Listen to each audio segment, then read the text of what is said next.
r/Askreddit by Reddit and chill. What are some NSFW history facts that don't get taught in school? In late imperial China, a concubine earmarked for sex by the emperor later at night would be pampered all day. When the night of the deed came, the palace servants stripped the girl naked, wrapped her in a silk blanket, and carried her to the emperor's bed to unwrap her there. This practice wasn't for imperial majesty's kinks. It was a security measure. Sometime earlier, a concubine tried to assassinate an emperor during sex with weapons hidden in her clothing. I'm sorry, miss, but for security reasons we need you to put on this snuggie if you wish to bang the emperor. The chainsaw was originally invented to lob off infected limbs faster than a scalpel. Queen Victoria instituted a system of certifying prostitutes as syphilis-free. They were called the Queen's Ladies of the Night. Many prostitutes hung the certificate above their beds as a point of pride. That's honestly a very good idea. Reduce transmission. Increase value.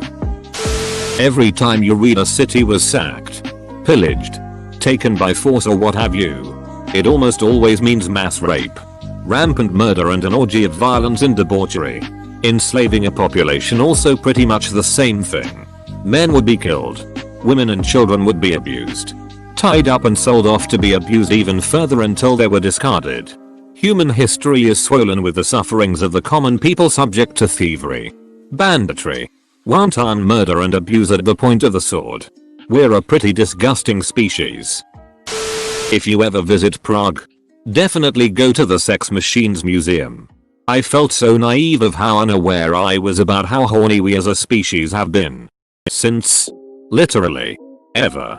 The steam-powered dildo is a triumph of mechanical engineering. The political smear campaign against Marie Antoinette involved a lot of dongs. She was 14 when she married. Her husband was 15. They didn't consummate the marriage until 7 years later. He had a medical condition. Edit. Looks like that may not be true. The Egyptians used mice to help stop toothaches. The Romans used to use a sponge on a stick to clean their asses. The world's youngest mother was 5 years old. She went through puberty at a way early age and had a highly questionable father. In Aztec culture, avocados were considered sexually powerful and were restricted from virgins. Roman brothels had pictures of the prostitutes' specialties above the door to their room. Will hold you while you cry. The father of microbiology, Antony van Leeuwenhoek, was the first to examine semen under a microscope immediately after ejaculating in his wife. The daddy of microbiology. The Coolidge effect is named for the 30th President of the United States, Calvin Coolidge. It is an observed phenomenon of nature that a male presented with new, receptive sexual partners exhibits renewed sexual interest and ability, even after intercourse with prior but still available sexual partners. The story goes, the President and Mrs. Coolidge were being shown, separately, around an experimental government farm. When Mrs. Coolidge came to the chicken yard, she noticed that a rooster was mating very frequently. She asked the attendant how often that happened and was told, dozens of times each day. Mrs. Coolidge said, tell that to the president when he comes by. Upon being told, the president asked, same hen every time? The reply was, oh, no, Mr. President. A different hen every time. President. Tell that to Mrs. Coolidge. Alexander the Great had 361 concubines, official prostitutes. 4 more and he would have 1 for every day of the year. Yeah, but that would be excessive. The inventor of the bra had a pet whippet named Clitoris. 12-year-old Pocahontas used to entertain white colonists with nude cartwheels. This is actually one of the few things we know about her that's indisputable. How do we know this for certain? French President Félix Faure went out via death by blowjob from a mistress. Edit. Fixed spelling. If you die while nutting, you are both coming and going. Edit. Thank you for the gold and silver. Early colonizers of the United States used corn cobs as toilet paper. Edit. This is now my number 2 comment. Cornholing. James Joyce wrote exceptionally graphic letters to his so That one letter about his wife's farts gets me every time. D. João VI. Former king of Portugal. Had a royal masturbator. I guess the hand of the king. Edit. When you troll Reddit on a comment with 6 upvotes and ends up blowing up into 13.5k plus and gilded twice. Free Hong Kong. 20M trees by 2020. Climate change is real. Epstein didn't kill himself. Powdered wigs were invented to cover up head sores caused by syphilis. And smallpox scars too. And lice. And all kinds of nasty things, because while population was booming, indoor plumbing and clean water were not things yet. There was a Greek general who was supposed to lead a major expedition to Sicily. The night before he left, he got wasted and walked around Athens with his other drunk friends and knocked all of the penises off of the statues in Athens. This caused him to be arrested. He missed the expedition and they lost almost all of the men they sent to Sicily because only he knew the plan well enough to pull it off. The most extraordinary part of this tale of Alcibiades is that you're actually downplaying it. Archaeologists find lots of poop and lots of dildos. I'm an archaeologist. I was recently excavating a fishing farming village. As one of the more senior folks on the site, I was given an area that ended up making us scratch our heads. It was a layer about a meter from the surface below one of the building we were excavating, made up of a kinda squishy black substance. No artifacts or anything found in it. Turns out I spent almost a week digging through 300-year-old sheep shit.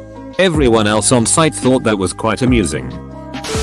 Don't know if it's already been said, but Edgar Allan Poe married his 13-year-old cousin when he was very much older than her.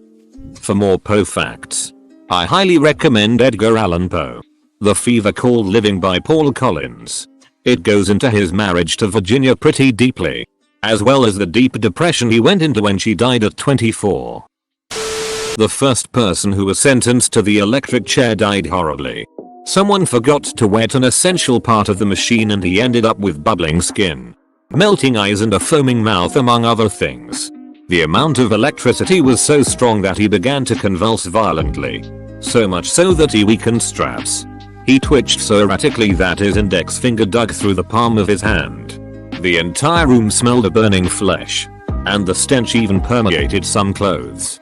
Many people who came to see had fainted during the execution. But do you know what's even more horrible?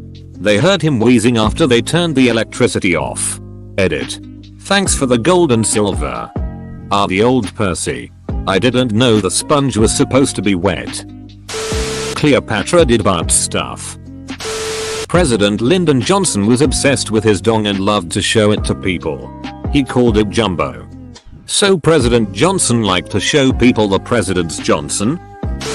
Greeks were heavily into sodomy on both sexes. Women were only required to be virgins vaginally prior to marriage. Every other orifice was fair game. The loophole. If you look up Edward Russell in history books or even Wikipedia, you learn about his military service, including Admiral of the Royal Fleet for some famous battles. What they don't teach is that he threw a party so epic it's still being talked about 300 years later. In 1694, he threw a party for officers, and with 6,000 guests coming, wanted to make it special. So, he made the world's largest cocktail, drained the garden fountain and used that as a giant punch bowl with hundreds of gallons of liquor, over a half-ton of sugar, thousands of lemons, etc. He hired bartenders to paddle around in boats, scoop it up, and serve it to attendees. At some point, it began to rain, so they put a tent up over the fountain to prevent it getting watered down. About a week after they started, they had drank every last drop. The fountain was dry, and the party was over. For those wondering what the cocktail was, brandy, 1000L, wine, 500L, sugar, 660 kg, water, 2000L, lemons, 2500, lime juice, 90L, nutmeg, 3 kg. During the age of sail, anytime a large ship would come into port, the men often wouldn't be allowed shore leave for a few days. So you would see small boats packed with prostitutes heading out to the ship at mooring. Larger ships of the line would have over 500 men aboard, so there could definitely be a couple hundred ladies brought aboard behind the captain's back. And with virtually no privacy aboard, you would have spaces in the ship with hundreds of couples going at it at once. There were definitely a lot of captains that didn't allow any women aboard, so the sailors on those ships would just have to wait until they could go ashore. Also a reason why piracy was, in the long term, an unsustainable economy. Because most of the crew would blow their entire take of a prize with women, and to a lesser extent booze, the next time they went ashore. It did wonders for the economy of Kingston though. I love pirates, but goddamn they had no long-term plan. Edit. Till not to comment on Reddit while drunk. Thanks guys, you're all actually pretty funny and I'll upvote every goddamn one of you. Empress Wu Zetian. Made eating her out a prerequisite for an appointment. Catherine the Great had a parlor room filled with explicit, erotic furniture she commissioned personally. We're talking blowjobs carved into chairs. An end table where giant dong's torrential cumshots were holding up a marble countertop. A woman getting eaten out by a demon on a throne. Homegirl had taste. She was German and yet she ruled Russia. Helen Palmer, the wife of famed author Dr. Seuss, was an excellent writer in her own right, though she is perhaps best known for her tragic suicide. Seuss had frequent affairs while Palmer was a faithful spouse and truly loved her husband. Seuss was absent through much of the turbulent part of her life, which was caused by disease including a battle with cancer. Her suicide note included this passage. Dear Ted, what has happened to us? I don't know. I feel myself in a spiral. Going down down down. Into a black hole from which there is no escape. No brightness. And loud in my ears from every side I hear. Failure. Failure. Failure. I love you so much. I am too old and enmeshed in everything you do and are, that I cannot conceive of life without you. My going will leave quite a rumor, but you can say I was overworked and overwrought. Your reputation with your friends and fans will not be harmed. Sometimes think of the fun we had all through the years. Seuss would later say that Palmer's suicide made him feel worthless, which he admitted was more than deserved. Nevertheless, he married the very woman he was having an affair with. Henry VIII, aside from his 3 legitimate children, had at least 6 other illegitimate kids with various mistresses. There is also a suit of armor made for him on display, and the codpiece alone weighs 1.3 kilograms. For anyone wondering, this was one of his suits of armor, on display in the Tower of London. Images 1fanpop.com link. Newton was so dedicated to his work and abhorred fun so much that many people believe he died a virgin at 87 years old. And by work I don't mean revolutionizing physics and inventing calculus. I mean alchemy. His main focus was turning lead into gold and making the philosopher's stone. I think Newton is a very good example of someone in history who probably had autism before autism had the name. Ben Franklin was a super sex freak and loved to tell younger dudes to have sex with old women. Ben Franklin was a playboy. He was the US ambassador to France and slept with the daughters of many French nobles. And when he arrived, his clothing would influence French fashion. In the 12th century, a philosopher named Peter Abelard challenged the church teaching on sexual morality, pointing out that no ceremony of man could make an inherently immoral act moral. The act would have to be already generally moral. Therefore, sex before marriage really couldn't be considered a mortal sin. He fell in love with the wrong woman and had his nuts cut off. This made him angry and sad. He then wrote a book. He had a kid with that woman, the bishop's niece, and she loved him the rest of her life. They are buried together in Paris.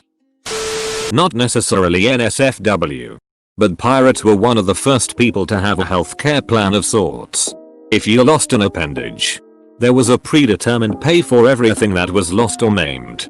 Also, there was a pretty large number of female pirates.